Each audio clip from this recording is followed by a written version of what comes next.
Hello everyone, welcome to my channel CS and IT Engineering यार. So the topic is Hamming code. बहुत ही important topic है, चाहे आप university exam की preparation कर रहे हो, यूजीसी नेट एंड गेट, एक न्यूमेरिकल तो इस टॉपिक से आता ही है.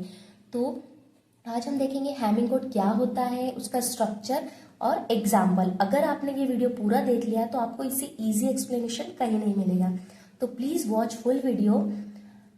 और अगर एक बात बोलना चाहूंगी, अगर आप मेरे चैनल पर नए हैं तो प्लीज मेरे चैनल को सब्सक्राइब करना ना भूलें. मुझे और मोटिवेशन मिलता है इस टाइप की वीडियोस बनाने में.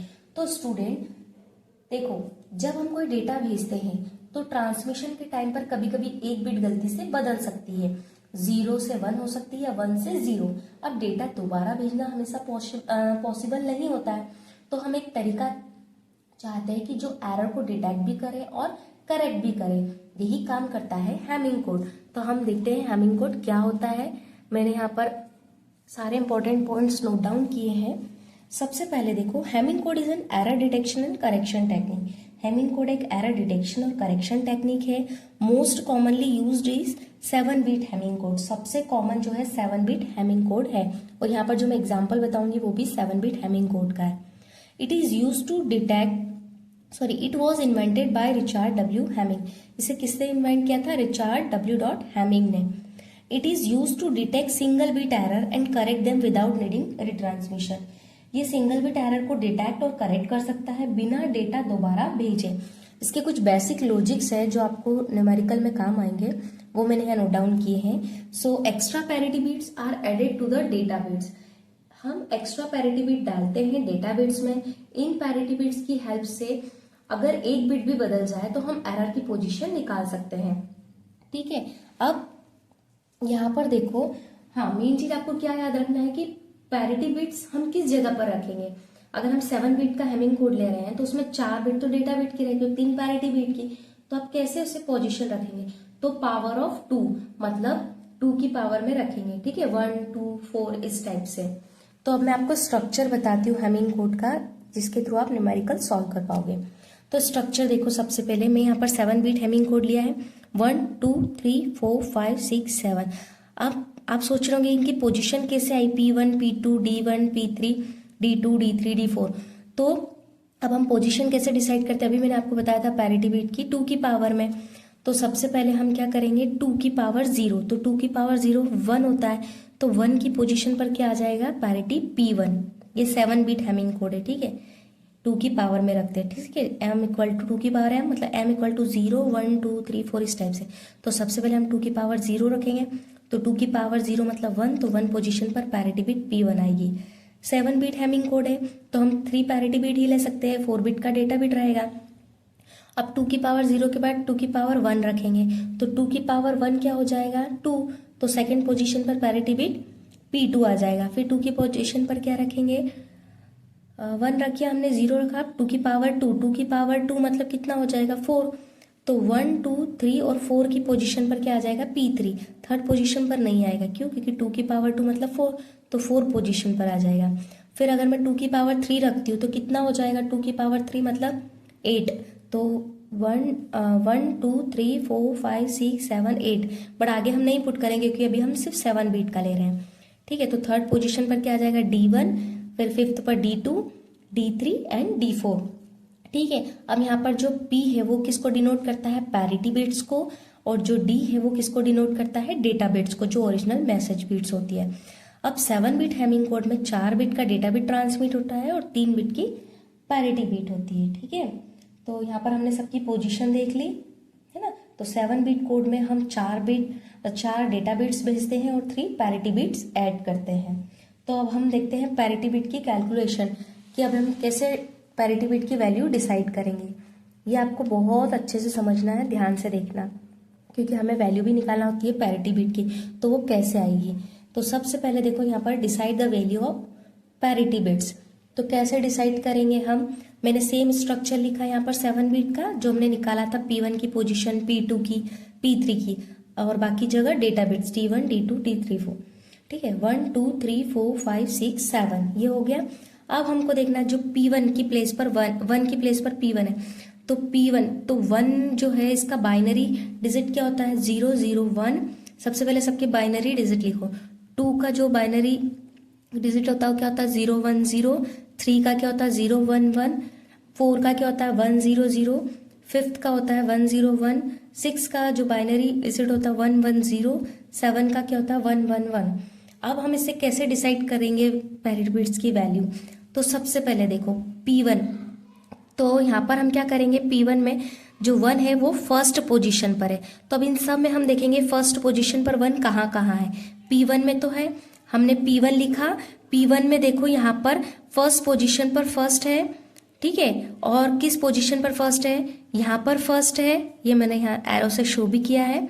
फिर 1 कहाँ पर है लास्ट में, ये देखो यहाँ पर 5th पर, और यहाँ पर नहीं है फर्स्ट पोजीशन पर, और यहाँ 7 पर। तो किस किस पर फर्स्ट पोजीशन पर 1 मिला, 1 पर, 3 पर, 5th पर एंड 7 पर। तो P1 पैरिटी P1 की वैल्यू क्या मिल गई हमें, 1, 3, 5, 7। ये कैसे निकाला हमने कि पैरिटी P1 के लिए निकाले, तो जो फर्स्ट की पोजीशन है वो फर्स्ट पोजीशन पर है। तो यहाँ पर देखो, यहाँ पर नहीं है, यहाँ पर है, यहाँ पर है, ठीक है। अब ऐसे ही हम किसके लिए निकालेंगे, P2 के लिए। न्यूमेरिकल में आपको ये वैल्यू लेना है, इसलिए मैं आपको सिखा रही हूँ, ठीक है। अब P2 की वैल्यू देखो कैसे निकालेंगे। P2 तो यहाँ पर 1 सेकेंड पोजीशन पर है, तो सब में ढूंढेंगे कि सेकेंड पोजीशन पर 1 कहाँ है। तो सबसे पहले तो यहाँ पर है, फिर यहाँ पर भी है, 2 पर भी है सेकेंड पोजीशन पर, 3 पर भी सेकेंड पोजीशन पर 1 है, यहाँ नहीं है, यहाँ भी नहीं है, यहाँ पर है, और यहाँ पर भी सेकेंड पोजीशन पर 1 है। तो किस किस पर सेकेंड पोजीशन पर 1 है, 2 पर, 3 पर, 6 पर और 7 पर। तो यहाँ पर P2 की वैल्यू निकल गई 2, 3, 6, 7, ठीक है। अब P3 की निकालना है, ठीक है। तो P3 की कैसे निकालेंगे, यहाँ पर देखो P3 तो 1 थर्ड पोजीशन पर है, तो 1 थर्ड पोजीशन पर कहाँ कहाँ पर है, यहाँ पर है, ठीक है। 1 की पोजीशन देखो यहाँ पर भी है, ठीक है। यहाँ पर 1 थर्ड पोजीशन पर है, यहाँ पर भी है, यहाँ पर भी है, यहाँ पर भी है, मतलब कहाँ कहाँ है 4, 5, 6, 7। तो ये P3 की वैल्यू निकल गई। अब हमने तीनों पैरिटी की वैल्यू निकाल ली, P1, P2, P3, ठीक है। अब इसमें 2 केसेस हो सकते हैं, इवन भी हो सकता है, ऑड भी हो सकता है। तो अब हम एक एग्जाम्पल देखते हैं यहाँ पर, ठीक है। मैंने यहाँ पर एक एग्जाम्पल लिया है, अ बीट वर्ड 1011, ये आपका क्या है, डेटा बिट, ओरिजिनल मैसेज, जिसके थ्रू हम सॉल्व करेंगे। Is to be transmitted, construct the even parity 7 bit Hamming code for this data. इस टाइप से क्वेश्चन आएगा। अभी हम किसके लिए सॉल्व करेंगे, इवन पैरिटी के लिए, क्योंकि क्वेश्चन में दिया है, ठीक है। अगर आपने पूरा एग्जाम्पल समझ लिया तो आप किसी के लिए भी सॉल्व कर पाओगे। अब स्टेप फर्स्ट क्या करेंगे हम सॉल्व करने के लिए, सबसे पहले कोडवर्ड का फॉर्मेट क्या है वो हम लिखेंगे। क्या था, 7 बीट का, P1, P2, D1, P3, D2, D3, D4 जो हमने बनाया था स्ट्रक्चर में, ये लिखा। अब जो डेटा बिट हमारा मैसेज दिया हमें 1011 क्वेश्चन में, तो इसे हम फिल करेंगे। पैरिटी बिट तो हमने निकाल लिया है, वो आगे हम देखेंगे, बट अभी हमें किसको फिल करना है, जो हमारा मैसेज है, ओरिजिनल मैसेज। तो पीछे से स्टार्ट करते हैं, ये D1 की पोजीशन पर, ये D2, ये D3 और ये D4 पोजीशन पर, ठीक है। तो D1 की पोजीशन पर मैंने क्या लिखा, पीछे से स्टार्ट किया 1, D2 की पोजीशन पर मैंने लिखा 1, D3 की पोजीशन पर 0, D4 की पोजीशन पर 1, ठीक है। सेकेंड स्टेप, अब ये तो डेटा का हो गया। अब हम देखते हैं पैरिटी निकालना। तो सबसे पहले किसके लिए डिसाइड करेंगे, P1 के लिए, ठीक है।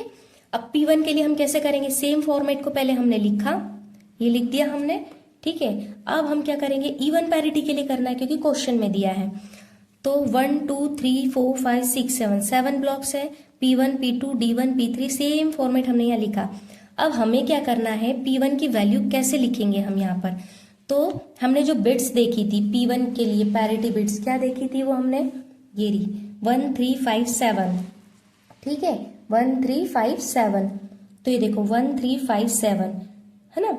अब यहाँ पर देखो 1 पोजीशन पर क्या है, अभी कुछ भी नहीं है, 1 है, ठीक है। और फिर 3 पोजीशन पर क्या है, 3 पोजीशन पर है 1, तो यहाँ पर हमने 1 लिखा। 5 पोजीशन पर क्या है 1, तो अगेन हमने 1 लिखा।